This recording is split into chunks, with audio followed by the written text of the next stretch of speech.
नमस्कार, capital TV देख रहे हैं आप। मैं हूं आपके साथ पूजा। मिडिल ईस्ट में जारी तनाव के बीच हालात लगातार बदल रहे हैं और अब पूरी दुनिया की नजर 6 अप्रैल की डेडलाइन पर टिक गई है। दरअसल ट्रंप ने एक बड़ा और चौंकाने वाला फैसला लेते हुए ऐलान किया कि अमेरिका ईरान के एनर्जी ठिकानों पर होने वाले हमलों को 10 दिनों के लिए रोक रहा है। ये रोक 6 अप्रैल की रात 8 बजे तक लागू रहेगी। ट्रंप के मुताबिक ये फैसला ईरान के अनुरोध पर लिया गया ताकि दोनों देशों के बीच चल रही बातचीत को आगे बढ़ाया जा सके। उन्होंने अपने social media platform truth social पर कहा कि बातचीत बहुत अच्छी चल रही है, लेकिन अपने आक्रामक अंदाज में उन्होंने यह भी दावा किया कि ईरानी अधिकारी समझौते के लिए मजबूर है और उनकी सैन्य ताकत कमजोर हो चुकी है। साथ ही चेतावनी भी दी कि अगर इस बार ईरान गंभीर नहीं हुआ तो अंजाम बेहद खतरनाक हो सकते हैं। हालांकि इस पूरे घटनाक्रम में एक ट्विस्ट भी सामने आता है। ईरान ने ट्रंप के दावों को फिर से खारिज कर दिया है। तेहरान का कहना है कि उसने अमेरिका से कोई समय मांगा ही नहीं। इसी बीच एक खबर यह भी है कि अमेरिका मिडिल ईस्ट में 10,000 अतिरिक्त सैनिक भेजने पर विचार कर रहा है। यानी एक तरफ बातचीत और शांति की कोशिशें दिखाई जा रही है तो दूसरी तरफ सैन्य तैयारी भी तेज की जा रही है। तो क्या कुछ चल रहा है ईरान और अमेरिका के बीच में, जंग पर ही आज चर्चा करेंगे। मेरे साथ स्टूडियो में मौजूद हैं कैपिटल टीवी के editor in chief doctor Manish Kumar. Doctor साहब, बहुत बहुत स्वागत है आपका। धन्यवाद। डोनाल्ड ट्रंप का 10 दिन का और अल्टीमेटम, ये क्या बार बार अपने बयानों को बदल रहे हैं? उनके दिमाग में क्या कुछ चल रहा है? देखिए, आपने अपने इंट्रोडक्शन में बहुत ही बढ़िया सेटअप तैयार किया कि डोनाल्ड ट्रंप सेना भी उतार रहे हैं जी। और स्पेशलाइज्ड फोर्स जो जमीन को कब्जा करने में एक्सपर्ट है, 10,000 नए, और ये अमेरिकी पब्लिकेशंस में आज का ये हाईलाइट है कि 10,000 को तैयार किया जा रहा है। वो किसी भी दिन अगले 24 घंटे में वो मिडिल ईस्ट में होगा। इससे पहले हमने देखा 2,500 वो जापान से हमारे मरीन्स आए।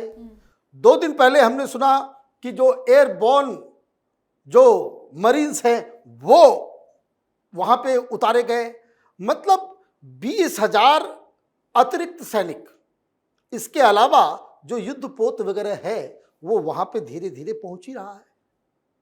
और साथ ही साथ वो कह रहे हैं कि भाई बातचीत भी चल रही, तो मामला क्या है।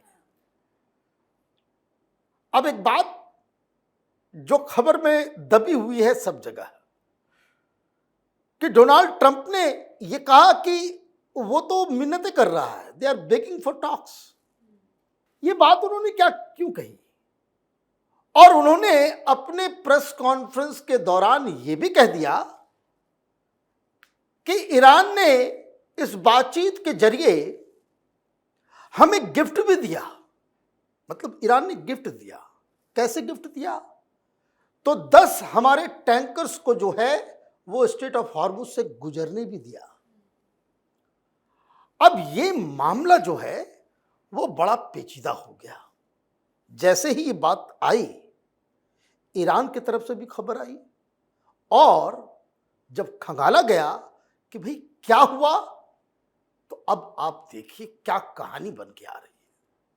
वो कहते हैं कि जब गीदड़ की मौत आती है तो शहर की तरफ भागता है। ये पाकिस्तान की भी वही हालत है।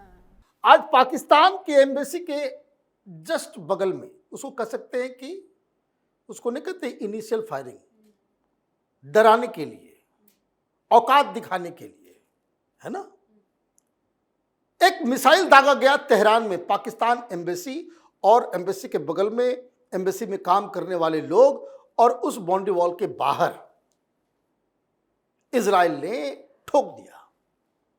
इस सारे पाकिस्तानी वहां कांप गए। यहां गिदड़ भपकियां दी जा रही है, गिदड़ भपकियां दी जा रही है कि भाई इजराइल को हम ठोक देंगे, ये इस तरह का जो है एडवेंचरिज्म ना करे। भाई अगली बार वो बगल में आके गिर जाएगा, या हो न हो थोड़ा हवा तेज चल रहा हो, निशाना पाकिस्तानी एम्बेसी होगा।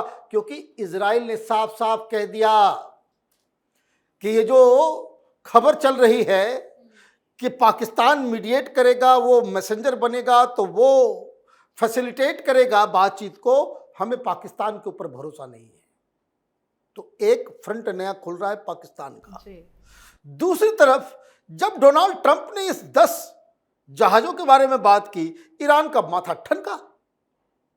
तो जो ईरान से खबर आ रही है, ईरान ने फौरन फोन उठाकर इधर पाकिस्तान में इस्लामाबाद में उसके विदेश मंत्री को कहा यह तमाशा बंद करो। और ईरान की तरफ से यह कहा गया कि पाकिस्तान की लॉयल्टी के ऊपर हमें शक है, ये पाकिस्तानी अमेरिकी दलाल बनकर आ रहे हैं उनके एजेंडा को हमारे ऊपर लादने के लिए, ये नहीं चलेगा। ये क्यों हुआ? अब कहानी बड़ी इंटरेस्टिंग है।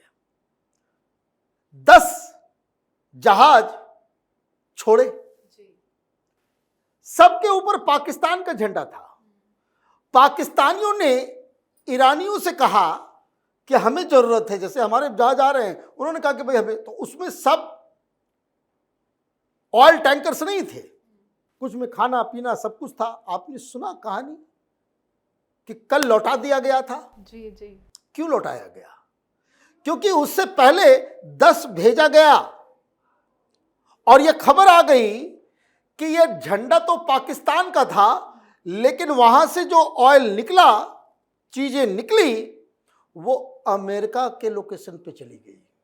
मतलब वो पाकिस्तान नहीं आया, वो जहाज अमेरिका का था, अमेरिका का सामान था। ईरानियों के साथ इसने छल किया, ये कह के कि ये हमारा जहाज है, और उसको लेकर के वो चला गया। और डोनाल्ड ट्रंप कह रहे कि 10 जहाज ईरान ने मुझे भेजा एज ए गिफ्ट, और पाकिस्तान ने ही समझाया कि वो तो बातचीत करने के लिए पागल हो रहे हैं, वो तो सब कुछ सरेंडर करने को तैयार है।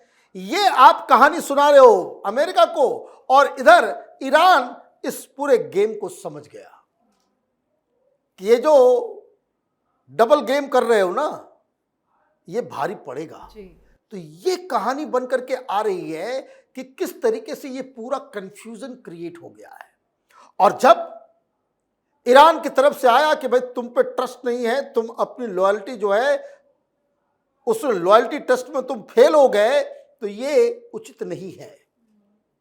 तो कल विदेश मंत्रालय के स्पोक्स पर्सन ने आकर के वो बताया था कि चौधरी बन रहे कि we are going to facilitate, ये वो सारी चीजें वो करके चले गए। आज डिप्टी पीएम और विदेश मंत्री इसहाक डार का जो है बयान आया, उसने साफ साफ कहा कि हम लोग कोई मीडिएशन में नहीं है, क्योंकि ईरान ने धमकी दे दी, ये तमाशा बंद करो, ये तुम जो दलाल बन करके आ रहे हो, तो ये आप ये समझिए कि चीजें तो बाद में खुल के आती है, अंदर खाने तो वो एक दिन पहले से चल रहा था। ये हमारे विदेश मंत्री ने क्यों कहा पाकिस्तान को कि दलाल स्टेट बन गया है, दलाली कर रहा है अमेरिका की, चीजों को और खराब कर रहा है, क्योंकि वो डोनाल्ड ट्रंप को खुश करने के लिए ऐसे ऐसे प्रपोजल, ऐसे ऐसे प्रिपोजिशन जाकर के दे रहा है जिसका ग्राउंड में कोई अता पता नहीं है। अब इंटरनेट पे जो है वो 15 पॉइंट का प्रपोजल, वो 3 अलग अलग सेट्स हैं। वहां व्हाइट हाउस कर रहा है कि हमने कोई प्रपोजल नहीं दिया, कोई मीडिएटर नहीं है, कोई कुछ नहीं है, और वॉशिंगटन पोस्ट हो कि न्यूयॉर्क टाइम्स हो कि बीबीसी हो, ये सब 15 पॉइंट एजेंडा भेजा गया, और ईरान ने 5 पॉइंट का एजेंडा भेज दिया। ईरान कह रहा है कि कोई बातचीत नहीं हो रही, कौन बात करेगा? बात करने के लिए कोई व्यक्ति तो होगा। आप किससे बात कर रहे हैं? आप जिससे बात कर रहे हैं, खबर आ गई कि नहीं अरागाची को जो है वो बात करेगा, वो लीड करेगा, तो खबर ये भी कर दिया कि भाई नहीं, पाकिस्तान ने कहा कि भाई अरागाची को छोड़ दो, उसको मत मारना, भी उसी से बातचीत चल रही है। इजराइल ने कहा भाई तुम कौन होते हो, अरागाची जहां मिलेगा वहां मारेंगे। और ये जो स्टेट ऑफ हॉर्मुज के ऊपर जो नेवल चीफ जो उसको पूरी तरह से नियंत्रण में रखे होता है, इजराइल ने उसको भी टपका दिया। कहने का मतलब ये है कि कौन क्या कर रहा है, और डोनाल्ड ट्रंप पता नहीं कौन सा किस नशे में है वो, कि वो आकर के कुछ भी बोल जाते हैं, कुछ भी बोल जा रहे हैं। इसलिए भारत अमेरिका के दिए गए बयान के ऊपर कोई भी कमेंट नहीं कर रहा, कोई कमेंट नहीं क्योंकि हम लोग तो उसके भुक्तभोगी है ना। कितने न्यूक्लियर वॉर हो जाता, हमने बातचीत की, हमने प्रधानमंत्री को फोन किया, हमने ये करवा दिया, हमने वॉर रुकवा दी। अपना वॉर रुकवा लो ना, अपना वॉर तो रुक नहीं रहा है। तो ये सारे जो डाइवर्सन्स हो रहे हैं, जो व्हाइट हाउस की तरफ से देयर इज अ प्लान कि ये बातचीत वगैरह कुछ नहीं हो रही है, ये छलावा है। एक ऐसा स्मोक स्क्रीन क्रिएट किया जा रहा है कि बातचीत भी हो रही है, ये हो रहा है, वो हो रहा है, और अंदर खाने जो मैंने कहा कि आपने जो अपने इंट्रोडक्शन में उसको समेटा कि आप ग्राउंड में ट्रुप्स भी उतार रहे हो, इजराइल के जरिए उनके इंपॉर्टेंट लोगों को मार भी रहे हो। भाई आज फिर इजराइल ने जो है तेहरान को जबरदस्त तबाही की है, जैसा मैंने बताया पाकिस्तान के एम्बेसी के बगल में भी गिरा दिया। तो कहने का मतलब यह है कि युद्ध रुक नहीं रहा। आप कह रहे हो कि भाई हम 10 दिन का वो पॉज बटन दबाए हुए हैं, 6 अप्रैल का टाइम दे रहे हो। ये कैसा पॉज बटन है कि तेहरान के ऊपर बमबारी हो रही है?